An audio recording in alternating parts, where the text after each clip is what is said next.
All right, have a pretty big update today. In the shop, it's early afternoon on Sunday, and did some work in here, kind of rearrange things, make myself some room, put the Gremlin on dollies and pushed it in the back there like you see, and kind of cleaned up this side of the shop. Because I have something that I wanted to I needed some space for. I wanted to keep out of the rain. I needed to make some room, so that's what I did. And what is going in this spot is what the focus of this video is about. So let's take a look at that. What's going there is this. It's a Matador, obviously. It's been set up for road racing. And as you might be able to tell, it's also in my colors, yellow and black, like my Street Javelin over there. I'm trying to find out more about this car. I'm doing more research, so some of these facts might not be 100%, and I'll update it later. But basically, from what I can tell, this car was built in the early 2000s, and it's built in Illinois and I think outskirts of Chicago, and ran a couple of endurance races.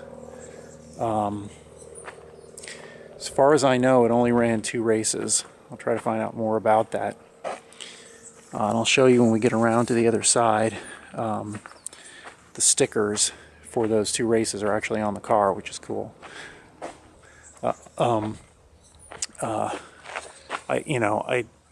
saw the car on the AMC forums, and one of the guys on the forums that I talked to actually had the number of the current owner, and I got in touch with him, and he sent me some pictures, more pictures. I'd seen a couple of pictures already, and I decided to buy the car.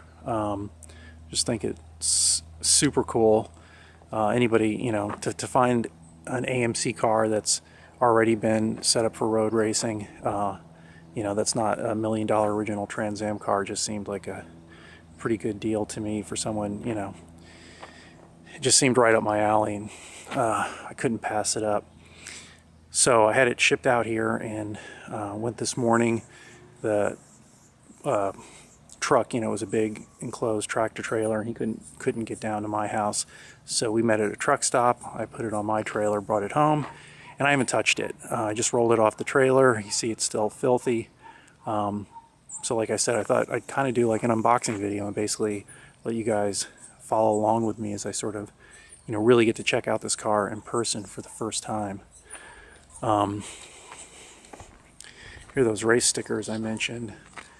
Actually, this one first. This is 2003 Gingerman Raceway, and then 2005 at Blackhawk Farms. There's a lot of stickers and advertising on the car, and right there it says Mad Matt's Auto. And Matt, as far as I know, Matt was the owner and primary builder of the car. I think his last name was Legacy. Not sure about the pronunciation, but whatever I found out about this car, I found out just doing internet searches. The guy I bought it from had it for about 7 years and did nothing with it. It was just in a shed. It had a roof over its head, so it wasn't directly getting rained on, but it wasn't inside with 4 walls.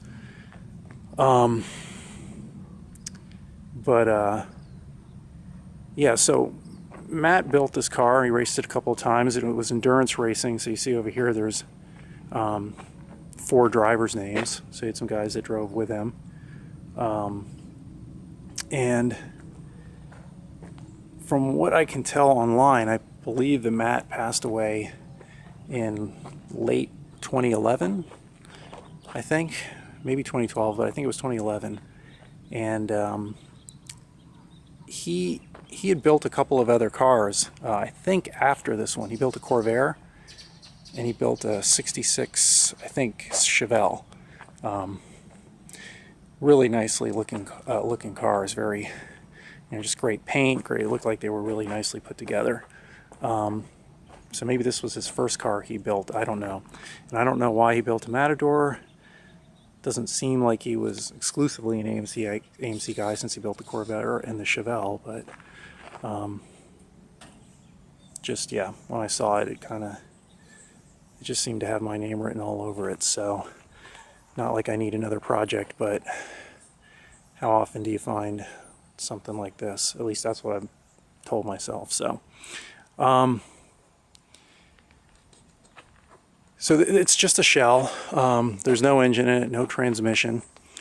I'll take a look at the inside. Some interesting things are, well, first of all, I'll come back out here and show you, if you can see it through the dirt, 407 cubic inch. So it had a 401 motor in it. Don't know what happened to the motor. Hoping to find out. And inside here, it's got a big oil tank because that 401 was a dry sump motor. So that's another thing that's kind of cool. I'm not sure what this box here, it's a cover for something. Maybe it was a cover for the oil pan. I'm not sure. The drive shaft is there. That was kind of cool. I didn't know it was going to come with a drive shaft. I don't know what kind of transmission was in it, so it's something else I'll have to find out. Let me come around to the other side.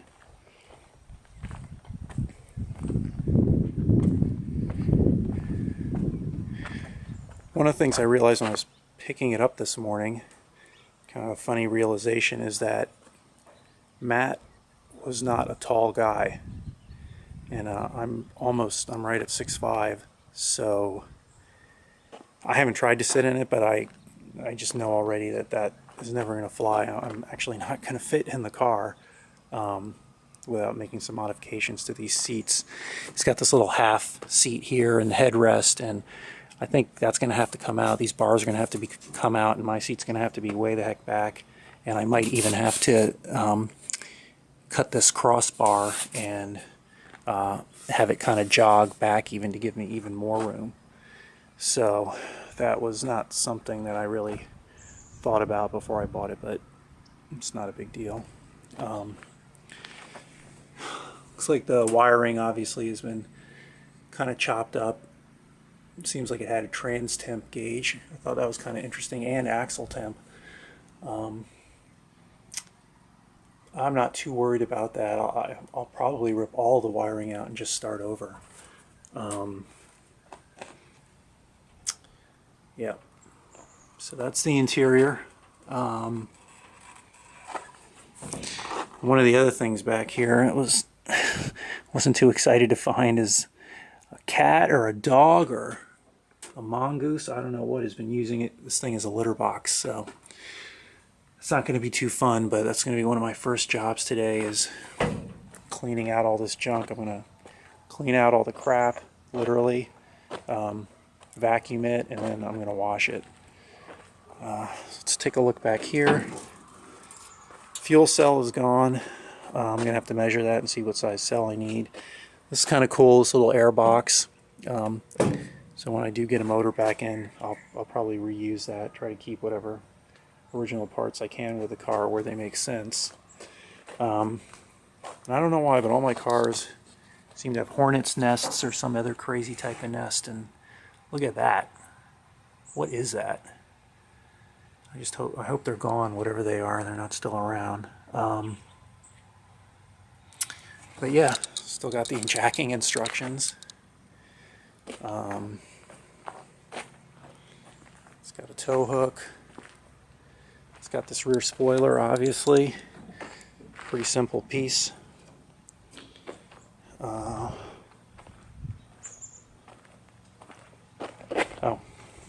Just go back here and quickly and show you. And so the radiator was also mounted back here. And then it's got a little rear end breather. Actually, while I'm here, I'll scoot down and let you see the rear suspension. So I don't really know what that is. I've never had a Matador. I wasn't familiar with Matadors, but I guess that's a stock 4-link rear suspension. So I'm guessing, is that an AMC 20 rear end? The axle shafts look kind of small, 2-inch. And then I don't know what those rod ends are. At first I thought it was a Watts link, but I mean, it's not a Watts link. The only thing I can think is it's just strengthening. Yeah, that's all here. And then it's got a sway bar in the back, but no panhard bar or anything like that. Don't know what those shocks are. They look pretty stock. So that's what's going on in the back here. Let's go up front. Actually, as we come around, one of the things I love about the car is the zoomies here. Just thought that was a lot of fun. I actually thought about doing that on my street javelin years ago. Yeah, so that's just a cool little detail. So I don't think there's a prop rod for the hood. So I think what I'm going to do is maybe go get the tripod, get this hood open and propped, or maybe I'll just get the hood open and propped, and then we'll take a look inside. Okay, hang on. Okay, so I got the hood propped open. There is no hood prop, and I mean, I guess they just completely gutted the inner frame of this hood to make it light, which is nice. But I didn't see any kind of hood props. I don't know what they used to keep it up. Maybe they just had a broomstick. Anyway, I got a piece of angle iron to hold one side, but it's heavy enough that you have to hold it on both sides. So I grabbed this blue brace. Two of these sitting in the fender troughs. And I don't really know what those are for. I don't know if that's some kind of fender brace. Never had a Matador before, so if anybody knows what the heck those are for, let me know. You see the headers are there. Some kind of dogleg port headers. No idea. I'm going to measure them, see if they're 1 5/8 or something bigger. Looks like a power steering box, steering rack, and it's got a front sway bar. It looks like a stock cross member. Oh, I see the clutch linkage is there, so just had some kind of a Z-bar set up. I might switch it over to hydraulic, we'll see. That's it. So not too much going on here. Manual brakes. I'll crawl down and we'll look underneath the front of the car. It's got some brake cooling ducts. Looks like all the stock front steering linkage. I don't know what kind of brakes are on it yet. I'm guessing stock, but we'll see. Yeah. So that is it. It's got this little spoiler up here in the front. Probably try to come up with something wider than that. But yeah, that's a good basic overview of what we're dealing with here, and I'm gonna start cleaning up the mess now. Okay.